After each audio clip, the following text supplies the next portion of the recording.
Hey guys, welcome to vlog number 3, aka market number 3 for me, and I'm really excited for this one because I didn't sell too much at my last market, so like most of my base stock is still with me, so I'm just doing themed things, and like this weekend is like a rainbow market. I live in like a college town, so even though it's October, it's kind of like a pride event because the college students are such a big part of the community and the local economy that they just kind of put it off until they're back, which is really nice. So it's nice that they kind of put it off until the students are back, and I'm excited because I'm doing some themed items. My pink pony girls here.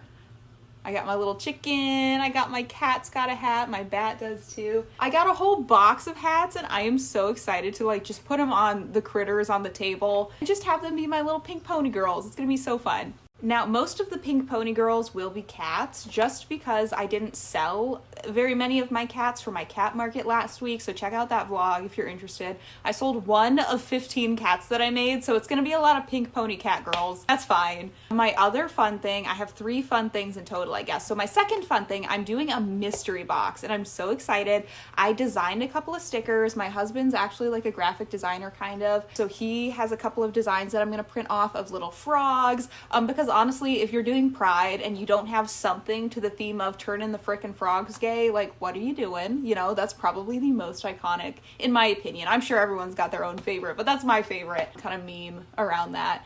So I'm doing a mystery box. It's going to have a frog sticker. They'll have one that says, I turn the frickin' frogs gay in redacted town title 2024, and a mystery mushroom popper. So I make these in all kinds of different colors. So the real mystery is going to be what color mushroom popper you get, and I'm so excited. Originally, I was going to have them be like $12. These, I usually sell these for $10, so it'd be $2 more and you get some stickers and it's a surprise. And my husband was like, you got to do more than that. And I'm like, I don't know if people will want them for 15, but we're going to try it. I'm kind of nervous, but that's going to be number 2.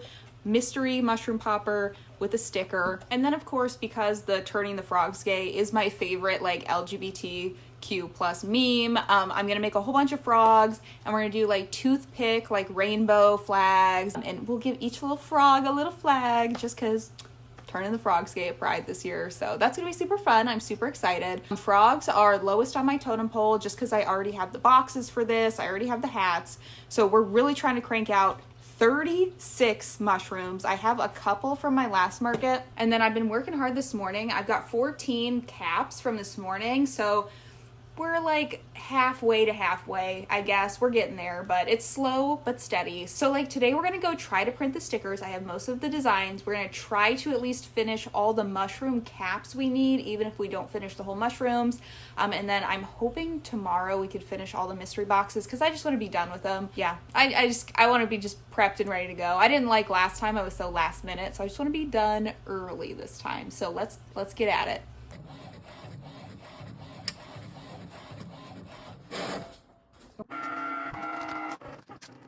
I love the Cricut and printing sounds so much. They are so stinking relaxing. I was over at my girlfriend's house for probably 2 hours trying to make these stickers, and it was a total fail the first time. I accidentally bought translucent sticker paper. You'll see it in a second, and it was horrible. So after getting everything printed, we decided to scrap it and try again. I foolishly thought that I could go to Joann's and get Cricut paper. No, apparently they only have it at Hobby Lobby, and this was a Sunday, so I mean there was no getting it. You can see how rough it is here on the video, but so we ended up smushing it into our schedules on Friday to reprint it on the correct paper. After that, I got home and I started working on the glittery safety eyes, which was super exciting and also made me feel really stupid. The first batch of materials I brought home, the paint wasn't like clear. It was like a solid color. You could see it in the back. And for some reason, I thought the glitter would just make it sparkly, but no, as paint does, it just covers things, so you couldn't see the glitter at all. So that was an epic fail, and I had to go back and get the clear sparkly glitter paint, but it was actually pretty easy. So you just get like a clear paint that's already sparkly, you can add more sparkles and you mix them together, and then you kind of just like glob it onto the back of the eye, like really, really thick, and you have to let it sit for like an hour to dry, or not an hour, like a whole day to dry. It takes a really long time. And then on the back, you just paint over it with your solid color, which could be a black if you wanted to. I went with yellow and green just to give a little bit more pop of those colors. Now, I just wanted to do like the entry level trying of this, so I just did acrylic paints. I know like the professional level would be doing resin, but I'm scared of resin. So I just have like the acrylics, and then I also did like, if anyone knows what Warhammer is, it's like a game where you paint little minifigures, but it's a little bit nicer of a paint than an acrylic, and it's more like waterproof and more durable. So I ended up grabbing some of that from my local hobby shop. So that's in the back there. It's called like Citadel Color. So I thought that'd be a good like sealer on the back, you know, to kind of keep everything in and keep the glitter nice. I don't know if it's any better than acrylic, but that's what we went for. And you know what? I like them. I think they looked pretty nice. You can kind of see them glittering a little bit here. And I'll show you how they look on a plushie in a minute. But before we get to that, I do want to mention this is going to have a crazy time jump. I ended up getting super sick, and we just had a lot of crazy stuff going on in life. So the prep for this market was a bit of a flop, but I'll let myself explain that in a second. Hey, we made it to the night before. It's like 11 or so on Friday. I haven't really filmed this week because number one, I got super sick, so I've been sniffly and like gross and snotty all week. I've been trying to crank out mushrooms. We have some family in the hospital, so it's just been a crazy week, you know, but I did finish my safety eyes. So this guy has some hand-painted safety eyes. And this is one of the custom cats with hand-painted safety eyes, so I'm so excited. But right now, we're just going to box up some of the mushrooms. Pretty cool. So you guys saw that the stickers, the OGs, were a flop. So all of these are just kind of a fail on the translucent paper. But I stopped over at my girlfriend's house, and she reprinted some for me. I got the right paper. Okay, I'm just going to scoot you a little closer for this. We're just going to box them up. So I have the corrected I Turned the Frickin' Frogs Gay at Blank Town Pride 2024. I also have the mystery frog, so they could get a green frog, a blue frog, or my favorite is the orange frog.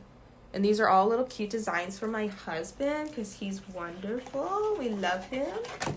So I already started some of the boxes. So this one's got a little yellow mushroom. So I think orange looks good with yellow. So we'll do an orange frog. And then a commemorative sticker. Oh, that's so fun. So maybe I'll put them flat on the bottom and then the mushroom on top. That's cute. It fills up most of the box. So, oh, they're under him, but they're all in there. So we'll close it up. Oh, I am so excited. Yay! All right, now just to do 36 more. As I'm trying to pack these up, we get a text to head back to the hospital. So that was super fun. We were there forever, but it's fine. Everything's fine. You know, I ended up going the next day, getting everything done in the morning, got my little coffee. I was exhausted, but it was fine. We always set up in like this little old laundromat, and I got the spot next to like the crusty like levers and like old pipes and stuff, but that was fine. The table ended up coming together really well, and overall I was really thrilled. It was great. Hey guys, we're back from the market. Number one, big sorry, I barely filmed anything. I am the worst. Honestly, I'm just the worst. I was so determined to actually get more footage and like try to film the other tables and some stuff going on around town. And I ended up just feeling so crappy because like, I don't know, I think I mentioned in an earlier clip, like I was super congested like all week. I don't know if it's because we were in like a really, fake stop, stop, don't do that. Don't do it. Oh my gosh. And I don't know if it's because we were in like an old building or what, or something was in the air, but like my congestion got worse. And so I'm sitting there and I'm like, I'm just gonna, you know, lay over and just die on the floor. Like I was not feeling good. But we persevered. We survived that. And I was only working on about 4 hours of sleep because, again, I don't know what I said in the last clip. I can't remember right now. But we ended up being at the hospital till like midnight the night before. So I was on about 4 hours of sleep. Just trying to survive, you know, we were surviving the day. But here is our end of market recap to kind of close it out for you.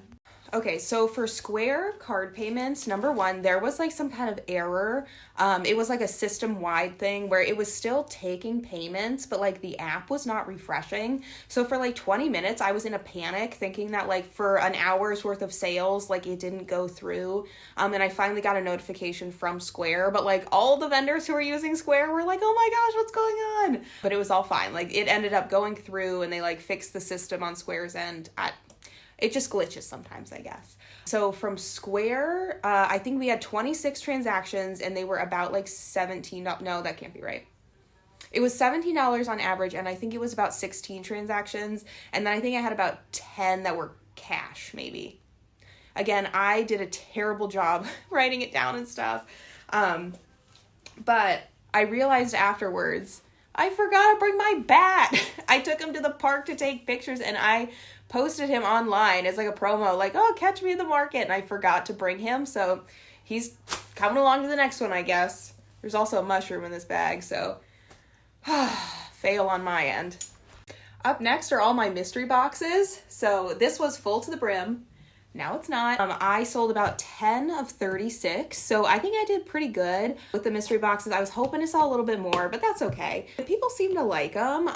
Maybe they're just priced a little too high. I had them for $15. Maybe I should have done 12. At the last hour of the market, I knocked them down to 12, but it didn't really up the sales or anything. It was about the same pace, I guess. So that's those. Not too bad. I'm happy with that. I'm happy with selling 10. So I'll reuse the boxes. People love like the little stingrays. Like I made probably 6 or 7 just sitting at the market. And it's a good thing I did because they were selling like little hotcakes. So I might reuse these for like a mystery stingray. And maybe people like that more because that'll just be like probably a $6 box or a $5 or $6 box. And people love the stingrays. So why not? All right. And for the big tote, we once again did a pretty big dent in it. I was not keeping track, but we probably sold at least like 40 items. It would have to be at least 40, honestly, because we had close to 30 transactions, and a lot of them were for like 2 things, 2 small things, but like 2 things. If I had to pick, I finally sold a veggie snail. Someone bought a veggie snail. I'm so happy. I love the veggie snails, but they're not like super popular at markets, so I was thrilled. I'll tell you what. The little birds, again, were a sleigh. These always crush. This is a free pattern on YouTube. If you want to do little birds, let me know. But I do these for 12, and I sold, I sold a mallard. I sold 2 blue ones. I sold a green one. I think I sold 5 of these little birds. Like, they were very, very popular. So this one is a cockatiel, and it's so stinking cute. So cute. Same person that makes the cat loaf patterns, but this is a free one she does. And I'm trying to think. I sold probably like 10 to 15 octopi and stingrays. I sold a couple of frogs. I think I did 4 frogs, I want to say, 4 frogs or so. People loved the Chaperone Pink Pony Club hats, so I just had the little plastic cowboy hats. I don't know what box they're in. They're not in this box. People loved them, so I only brought like 4 home, maybe. I was just giving people hats if they bought some. Then I go, you want a little Chaperone hat? And they were all so excited. But my most popular were the loaf cats. If you saw my last vlog, you know I made 15 loaf cats to take to a cat adoption market and only sold 1. So I was just selling these bad boys with the little hats, and it was great. So let me count how many. Okay, so I have 7 left, which means I sold 7 loaf cats. Yes, I halved my stock, which was awesome. I was shocked no one bought rainbow loaf cat for Pride. Wait, rainbow loaf cat with a chaperone hat? Who wouldn't want this? What? I thought it was so good. But I was so happy people were getting them. So I sold 7 of the loaf cats, and someone bought a goose. Someone bought one of the cows that had a little clown hat on it. The cows always sell. Like that, the cow pattern I really like. People love it. So if you want a good cow pattern, let me know and I'll drop it in a comment. My little ghosty with my hand-painted eyes came home, which is just fine because now I'll have him for my next market, and I think he's so stinking cute on the table, so I'm glad he'll be there. I had 2 mama chickens. Those sold really fast. People loved those. And then I had 2 regular-sized chickens. Those also sold pretty quickly, and so I made another one while I was sitting there, and it sold, like, instantly. But people loved the chickens with the Pink Pony Club hats. Like, that was really, really good. So next time I will have to have more chickens. I will have to have more frogs, more stingrays for sure, and the loaf cats were popular. Those were my 4 most popular ones, I would say. But if you want any of those patterns, just let me know. I will happily drop them. But anyway, drum roll for the most exciting part.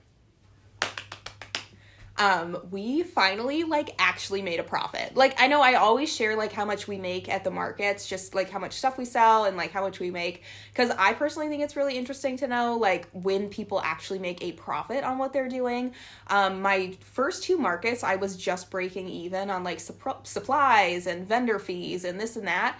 So finally, market number 3, I made about $600 today. Yesterday. I made about $600 yesterday, and I'm finally at a profit, which is so exciting. So leading up to this market, I spent about $200. So I had about $400 of like profit. Oh my gosh. And if I consider like how much time I've put into this from like April or May when I decided to try markets to now, I would guess I made about 50 cents an hour in labor, but like, you know what? That's something. That's more than it being just negative or just cuz. So I'm so excited. You know what? It's no longer like, you know, indentured servitude, I guess, you know, making something. So definitely excited about that. Milestone aside, upcoming, I think I don't have another market on the books for another month. Depending how much I make in the next 2 weeks, I might sign up for another one at the same place I just did. They have like just like a haunted, spooky themed market for October coming up. So in the meantime, though, I have 2 tutorials planned that I want to do. I'm going to try to do one of those crochet cross stitch pillows. And then I also want to make a tutorial on my pumpkin goose, which will probably come first. I'm hoping for that to be my video. Next week will be the pumpkin goose tutorial video. But stay tuned. The tutorials are coming. How exciting. Catch you next time.